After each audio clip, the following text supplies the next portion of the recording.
something that our president, the orange buffoon, the he wears more makeup than a clown, but that's beside the point.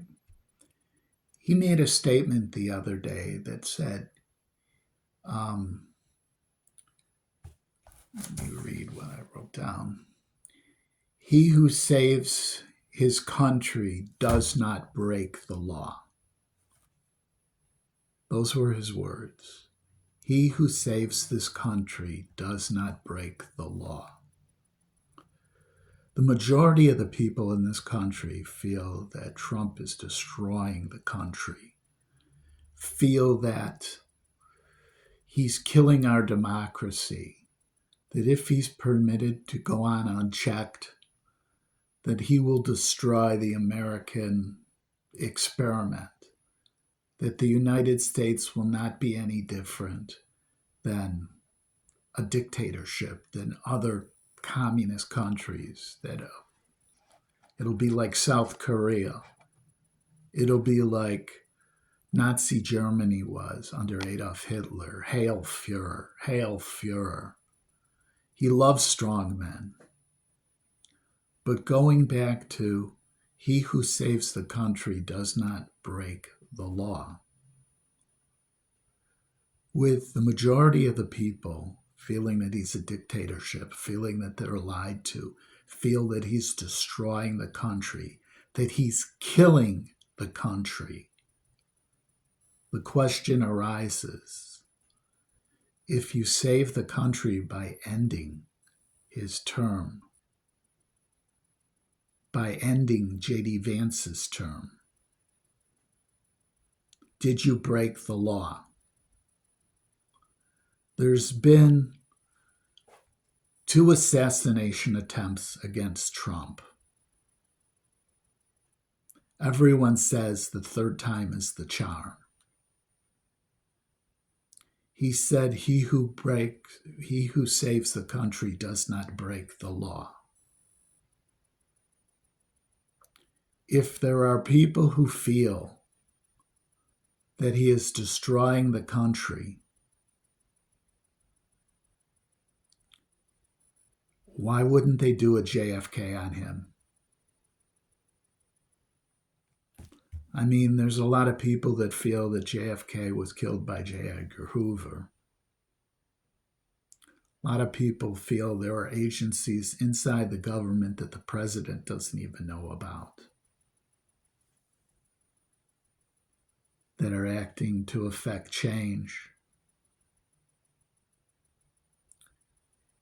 He who saves the country does not break the law. Just putting this out there for thought.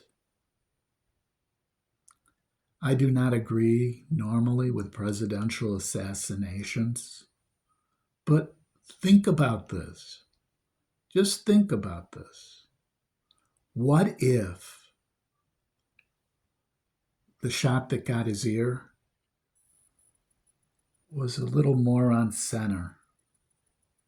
Would people on Social Security have to worry about it? Would people on disability? Would mothers who are depending on aid to help feed their children because maybe their mate was a deadbeat when he found out that she was pregnant, ran away, and now she's forced to raise the child on her own? If you were a right-to-lifer, you have to commend the single mother for not having an abortion and say, well, I understand she needs some assistance, but to say, well, pull herself up by her bootstraps, is it her fault that she was abandoned in a very stressful time, in a time where she needs a little help, forced to raise a child on her own? It's just insane. And yes, I see there is fraud in the government, but it's like maybe 1%, 2%. in the programs that he's going after. And he's going to affect change of what, 40%? He's going to hurt everyone? For what? And what about the military? Why isn't he going after the military? Oh, he has military contracts? Why don't we go after his contracts? Why don't we see what they are? Just by him running Doge, he should be exempt from any business with the government because he's supposed to be cutting out waste, at least until he's done. I mean, all of his contracts should be canceled.